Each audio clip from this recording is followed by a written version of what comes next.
En la segunda mitad del siglo XIX, componer una sinfonía sería como hoy dirigir tu primera película o lanzar tu primera startup. Era un gran desafío. Y también eso te ponía a la altura de los gigantes. La sinfonía era la gran liga. Ahí habían escrito sus nombres Beethoven, Brahms, Tchaikovsky, hombres que definían lo que era ser un gran compositor. Así que el que se atrevía a escribir una sinfonía se jugaba su reputación completa. Y entre todos los jóvenes rusos, hubo uno de 22 años, llamado Sergei Rachmaninoff, que se atrevió a tomar este gran desafío. Y fue bastante joven, considerando que Beethoven escribió su primera sinfonía a los 30 años. Soy Esteban Alarcón y esto es Detrás del Pentagrama, un espacio en donde descubrimos historias y anécdotas curiosas de los grandes compositores y su arte.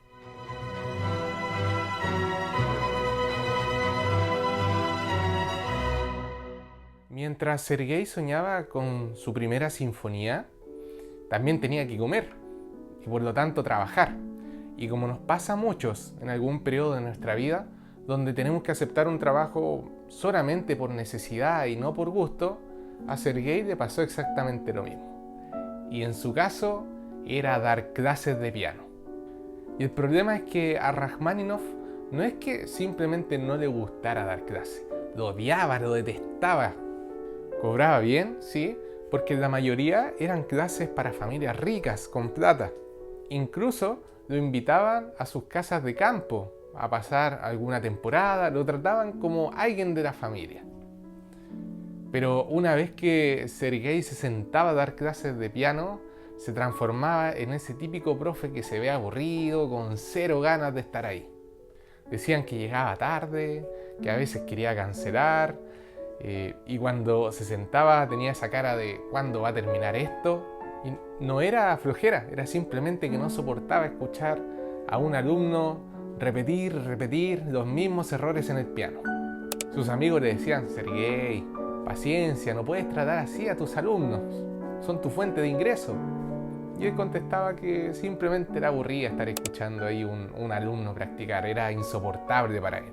Imagínense tener un profe así hoy, ese profe que se tapa la cara, que empieza a suspirar por cualquier pregunta, que tiene una cara ya de que quiere que termine la clase. Ese profesor era Sergei. Ahora, antes de seguir, detengámonos unos minutos en la sinfonía. Una sinfonía no es simplemente una canción larga o una pieza orquestal cualquiera. Era la gran liga de la música clásica. Esta duraba entre alrededor de 40 a 60 minutos y la interpretaba una orquesta completa. Vientos, percusión y cuerdas. Generalmente, una sinfonía es una historia contada en 4 movimientos, cada uno con su propio carácter y emoción. El primer movimiento, el allegro, es el que le da comienzo a la obra. Este es enérgico, decidido, donde el compositor abre el telón y dice: aquí comienza todo. En él suele aparecer el tema principal, esa idea que se usa como base para toda la sinfonía.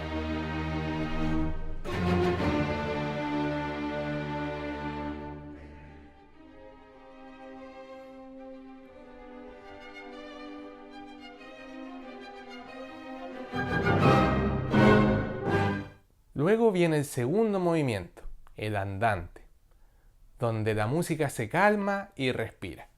Aquí se da el espacio para la introspección y la calma, donde la melodía se va desarrollando de forma suave.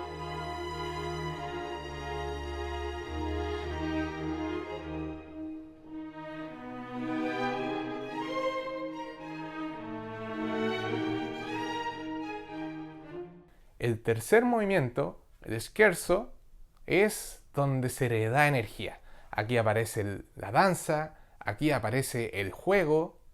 Es como si el compositor aquí se divirtiera un poco con la orquesta, dando contrastes rítmicos y dando dentro de la melodía ritmos de juego y vitalidad.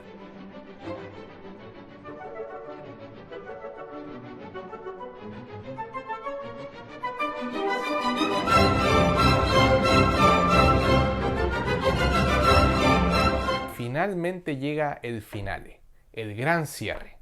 Todo lo anterior se une en una explosión de emoción.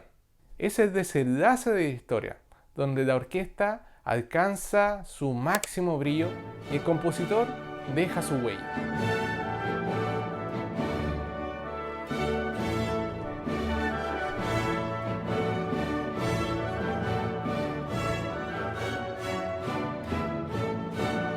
La Sinfonía número 1 de Rajmáninov tenía huellas muy personales.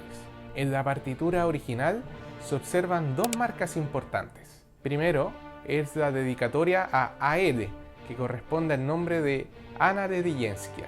Y el segundo es el epígrafe encabezado con una frase bíblica: "La venganza es mía, yo recompensaré", basado en Romanos capítulo 12, versículo 19. En el caso del epígrafe, no era un detalle solamente decorativo. Esto ya daba señales de cercanía con la música ortodoxa rusa.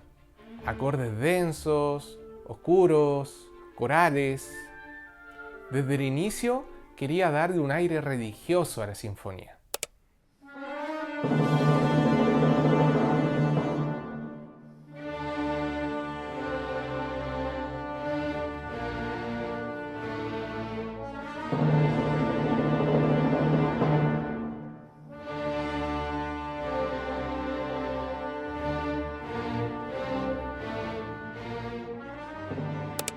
Pero la obra también tenía un lado mucho más íntimo, la dedicatoria a una mujer. Algunos biógrafos dicen que Sergei estaba enamorado de ella.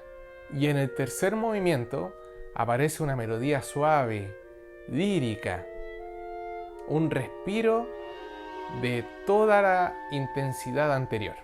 Un pasaje que suena como si Rajmáninov tuviera un suspiro secreto, una confesión hacia esta mujer.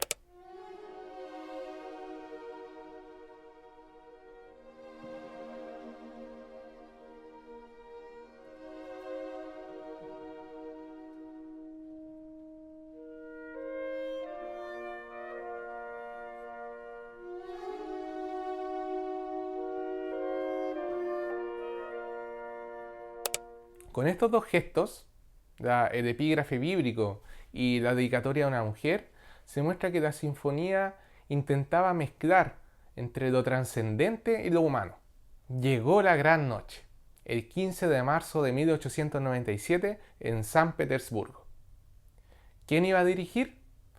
Nada más y nada menos que Alexander Glazunov, quien fue un compositor muy respetado, pero también decían por ahí que era más amigo del vodka que de la batuta. Y según testigos, ese día no fue la excepción. Lo cierto es que la ejecución fue caótica, la orquesta desorganizada, el director que parecía no entender la obra, el público que no entendía nada, estaba perplejo, fue todo un caos. Y Rajmáninov, durante la interpretación, no se atrevió a entrar a la sala. Se quedó debajo de una escalera que daba al anfiteatro y desde ahí escuchaba cómo destrozaban su música frente al público. Lo escuchaba desde ahí y a la vez veía cómo su sueño de entrar en la gran liga de la música, de colocarse al lado de los grandes compositores, se destruía pedazo a pedazo. Al final dicen que salió corriendo a la calle intentando calmarse y entender qué es lo que había dado mal. Pero lo peor llegó al día siguiente: las críticas. Uno de los críticos más influyentes de Rusia, César Cui, escribió una muy demoledora. Si hubiera un conservatorio en el infierno, y si uno de sus talentosos estudiantes compusiera una sinfonía programática basada en la historia de las 10 plagas de Egipto, y si compusiera una sinfonía como la del señor Rajmáninov, entonces habría cumplido su tarea brillantemente y deleitaría a los habitantes del infierno. Imagínense lo que significaba leer esta reseña sobre tu primera sinfonía. Quedó psicológicamente destruido. En cartas que enviaba después, cuando el tema salía a flote, no dudaba en señalar al culpable, Alexander Glazunov.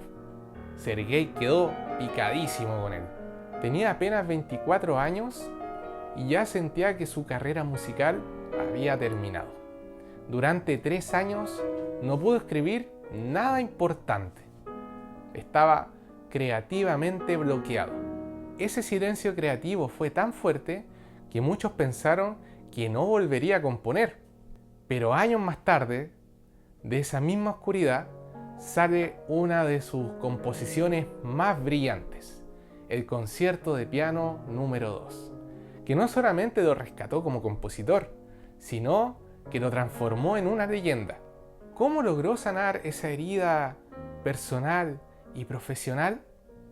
Quédate atento al siguiente capítulo donde seguiremos contando esta increíble historia. Soy Esteban Alarcón y esto fue Detrás del Pentagrama. Si te gustó, dale like y suscríbete para recibir más videos como este. Nos vemos a la próxima.